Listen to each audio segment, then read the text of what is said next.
Olá, alunos. Eu sou Ralph William, estudante de Medicina Veterinária da Universidade de São Judas, campus Moca, período noturno. Esse projeto de extensão tem coordenação pela professora Cíntia Pittini, e hoje, dando continuidade na nossa sequência de aulas sobre doenças de interesse em saúde pública, nós vamos falar da toxoplasmose, que é conhecida por muitos como a doença do gato, tá? A toxoplasmose é uma doença infecciosa, ela pode ser congênita ou adquirida. Quando a gente usa o termo congênita, o que quer dizer congênito? Ela pode ser transmitida via transplacentária da mãe para o feto, ou adquirida de alguma outra maneira que a gente vai ver durante essa aula, através da vida do indivíduo. O Toxoplasma gondii, que é o protozoário causador dessa doença, chamada toxoplasmose, ele é um parasita intracelular. Então, para ele ter seu ciclo sexual, atividade sexual e atividade metabólica, ele precisa estar dentro da célula, né? Intra, vem de dentro, celular de célula. Ele tem que estar dentro da célula. A gente vem falando nessas aulas muito sobre termos de parasitologia, como hospedeiro definitivo, hospedeiro intermediário. Para quem não assistiu às outras aulas ainda, hospedeiro intermediário é aquele hospedeiro, o indivíduo no qual o parasita precisa passar uma fase da sua vida para desenvolvimento, é chamada de fase assexuada, e o hospedeiro definitivo é a fase no qual o parasita ele vai finalizar o seu ciclo de vida, dando início a essa fase sexual. Ele vai começar a se reproduzir, tá? E, no caso da toxoplasmose, os felinos são os únicos hospedeiros definitivos, tá? Humano e animais são apenas hospedeiros intermediários. Vale a pena a gente frisar isso, porque sempre cai questões sobre quem é o parasita intermediário e definitivo do toxoplasma, e muita gente se confunde, tá? Ao lado direito, eu tenho uma representação gráfica do taquizoito, que o taquizoito a gente vai explicar mais para frente, mas o taquizoito é uma das fases desse desenvolvimento do Toxoplasma gondii, tá? E a toxoplasmose não é contagiosa, vale a pena frisar isso. Ela pode ser adquirida, quer dizer, ela é adquirida por via oral, tá? Basicamente, via oral, eu falo de boca. Ela pode ser transmitida, como eu já falei, via transplacentária durante a gestação. E aí, nesse caso específico, ela é chamada de toxoplasmose congênita. Ela também pode ser transmitida via transfusão sanguínea e também transplante de órgãos. Só que esses dois últimos casos, né, da transfusão e do transplante, são casos mais raros. O que a gente mais tem casos é da toxoplasmose transmitida via oral e também a toxoplasmose congênita, tá? Toxoplasmose adquirida e congênita. No lado direito, a gente tem uma representação gráfica do ciclo de vida do Toxoplasma gondii, que é o protozoário dessa doença, e começa pelo ciclo, né, central ali, o gato infectado. E aí você pode estar se perguntando, mas como que o gato se infecta? O gato se infecta, o gato é o único hospedeiro definitivo, né? Como ele se infecta para depois ele transmitir, enfim, com certeza você deve estar pensando isso. Alimentação, basicamente, hoje em dia, a gente tem alimentação comercial de ração para gatos. Mas antigamente, e ainda hoje, tem algumas pessoas que optam por dar alimentação natural, né, comida. E a toxoplasmose, o toxoplasma, ele é transmitido através da ingestão de carne crua ou mal passada, né? Então, o gato, ele se alimenta de um pedaço de carne que está contaminado por Toxoplasma gondii, e por ele ser o hospedeiro definitivo, ele vai dar início ao ciclo de transmissão da Toxoplasma. Tá? Eu citei a carne mal passada, mas também a toxoplasmose, o Toxoplasma gondii, pode ser transmitido através não só de carne crua mal passada, mas também legumes, verduras e água contaminada. E, principalmente, areia contaminada. A gente vai falar um pouco mais sobre isso no decorrer dessa aula. Então, voltando ao ciclo de vida do Toxoplasma gondii, eu tenho uma figura central, o gato, infectado pelo Toxoplasma gondii. Ele, através das fezes, vai eliminar os ócitos fecais. Os ócitos são liberados através das fezes. Ele vai liberar esses ócitos no ambiente. Em 5 dias, esses ócitos já se desenvolvem a ponto de serem capazes de infectar outros indivíduos.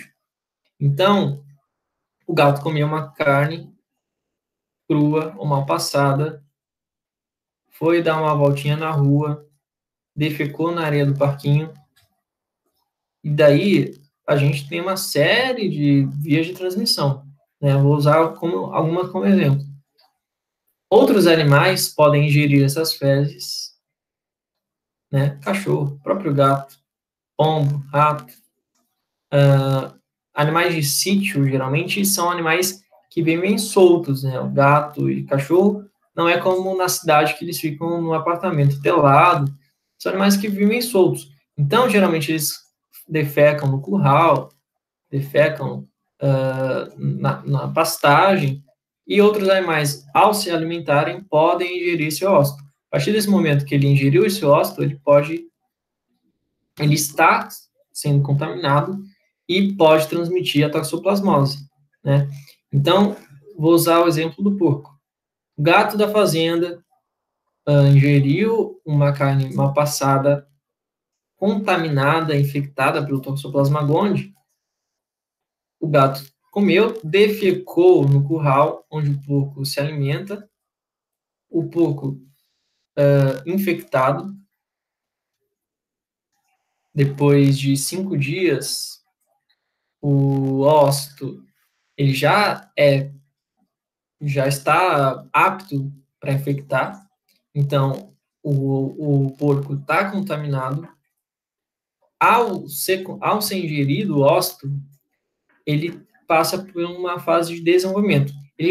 O sítio de predileção, como a gente vem falando nas outras aulas também, o sítio de predileção do ósito é o intestino delgado, tá?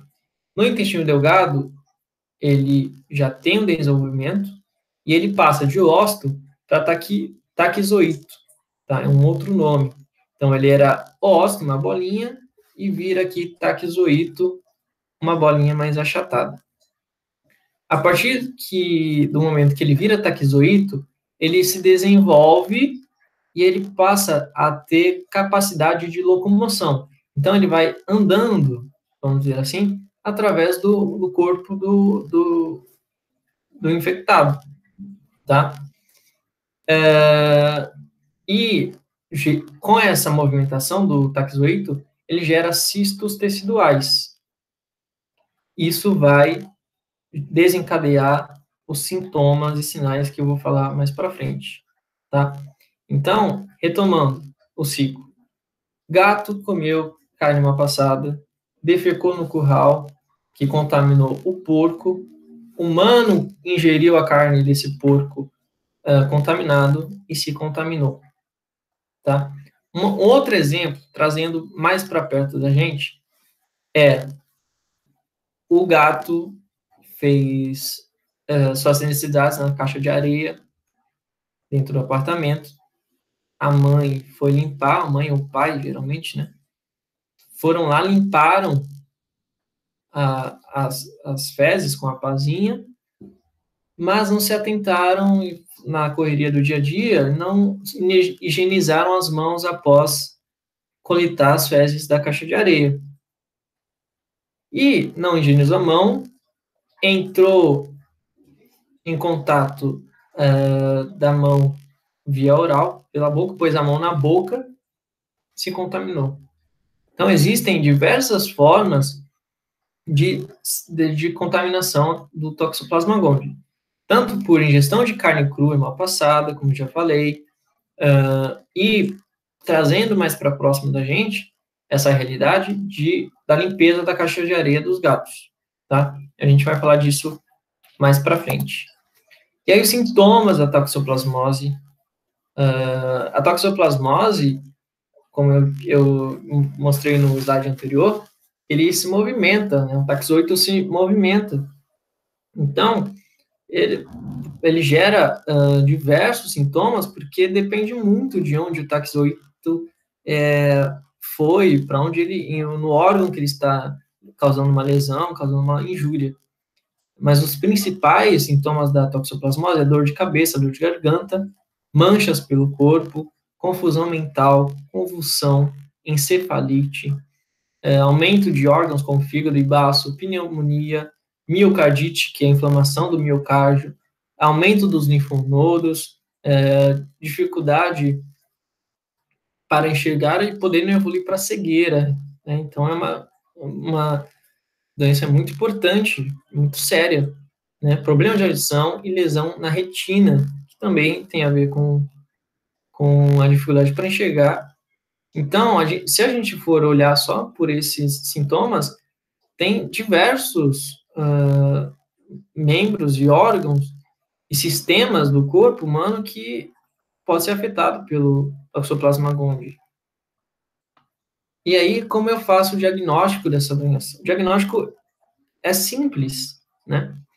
O diagnóstico, ele leva em conta a avaliação clínica, então, os sinais e sintomas do paciente, e quando eu falo avaliação clínica, eu sempre friso que a avaliação clínica, ela é linkada, é uma junção dos sintomas e o histórico.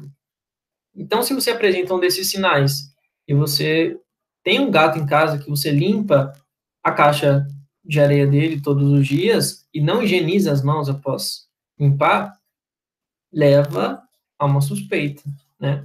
E resultado de exame laboratorial. Basicamente, o resultado o exame que a gente pede de eleição para diagnóstico de toxoplasmose é sorologia para anticorpo contra o parasita, tá?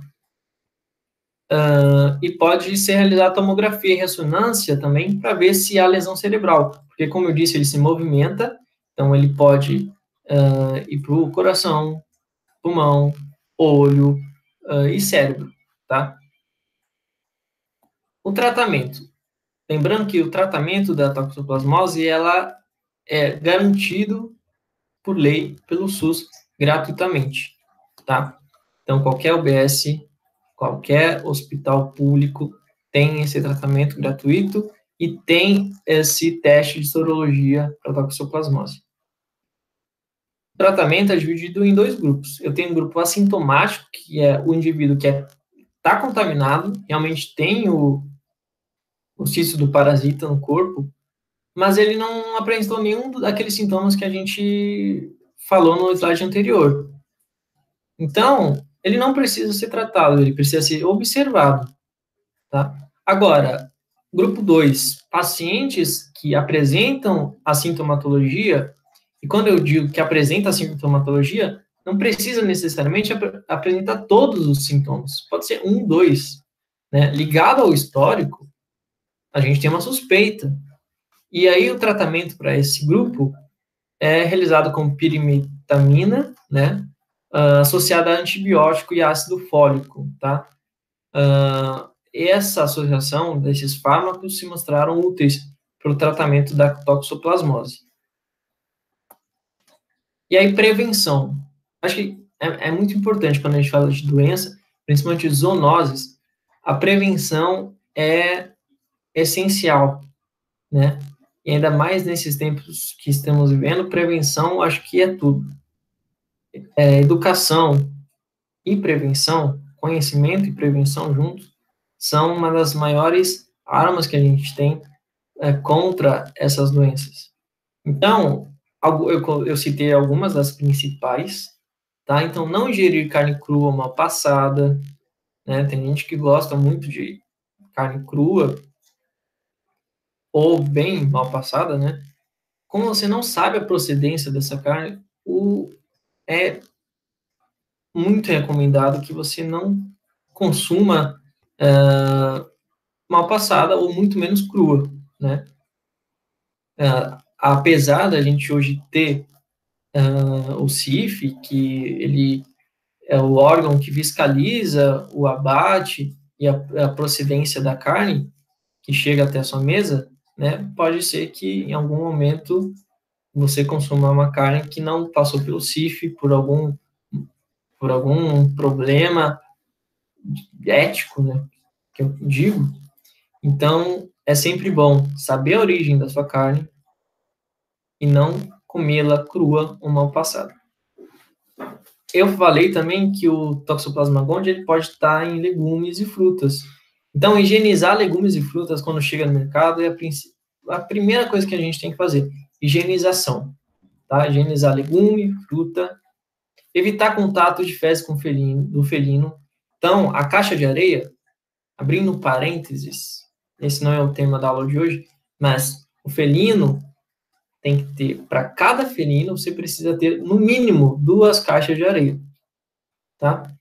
Então, para você limpar a caixa de areia, né, o ideal é você usar uma pazinha específica que você encontra em qualquer pet shop, super barato.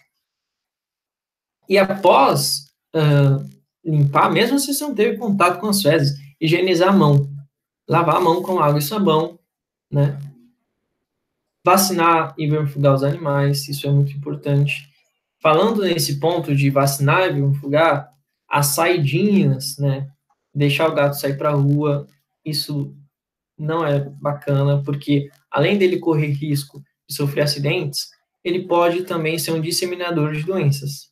E também pode ser uma via de transmissão para dentro da sua casa de doenças, né? Ao mesmo tempo que ele pode contaminar outras pessoas fora da sua casa, ele pode trazer doenças para dentro da sua casa, como, por exemplo, toxoplasma, tá? Fornecer apenas ração para felinos, nunca carne crua, né? Ainda tem gente que quer dar apenas carne para os animais, mas ração é o mais adequado. E eu coloquei aqui cuidado com areia e terra, principalmente de parquinho, jardim urbano, né? Tem bastante parquinho hoje em dia na zona urbana para as crianças, ou parquinho para o próprio prédio. Como muitos animais têm acesso à rua, eles podem defecar, liberar os ócitos, e a criança está brincando no parquinho. A criança põe a mão na boca muito, né? É um hábito deles, e serem infectados. Então, muita atenção com crianças quando vão brincar com areia.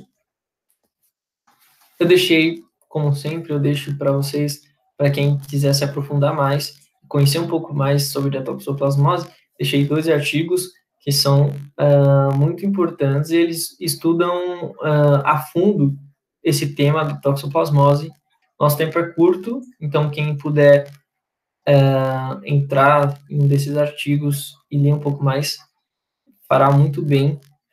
E é importante, ainda mais nesses tempos que a gente vive, conhecer sobre as doenças e, mais do que isso, conhecer como a gente pode se prevenir e como a gente pode propagar informação. E aqui eu deixo um apelo, um pedido, porque muita gente, hoje em dia, ainda no Brasil, acredita que quando a mulher fica grávida, o gato tem que sair de casa, embora, né? Tem que se livrar do gato quando a mulher fica grávida. Isso não é uma ignorância, vamos dizer assim, porque o gato ele não é o culpado. Se ele está se ele tá infectado, ou é porque você dá carne crua, ou é porque ele tem acesso à rua e se infecta.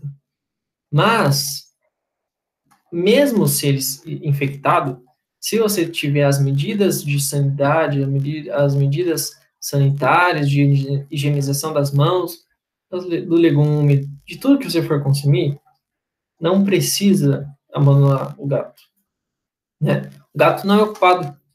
Então, dissemine essa informação ao máximo de pessoas que você conheça, porque um principal objetivo dessas aulas é conhecimento e o conhecimento ser disseminado, espalhado, tá? Então, mais uma vez, o gato não é ocupado pela toxoplasmose. Ele é o hospedeiro definitivo? Sim, mas ele não é o culpado e ele só a toxoplasmose para ela ser transmitida para a gente é só se você tiver contato com as fezes do animal infectado, não lavar a mão e pôr a mão na boca, ou comer carne crua, mal passada, ou comer legumes não higienizados. Então, a dica dessa aula é higiene, como sempre eu digo em todas as aulas, higienização de tudo que a gente come, e principalmente nossa higienização pessoal, lavar as mãos, usar álcool em gel, né? É isso. Eu deixei aqui o meu e-mail, meu Instagram pessoal. Quem tiver alguma dúvida sobre biologia, química, física, geografia, pode me mandar e-mail, entrar em contato. Muito obrigado, gente. Até a próxima aula.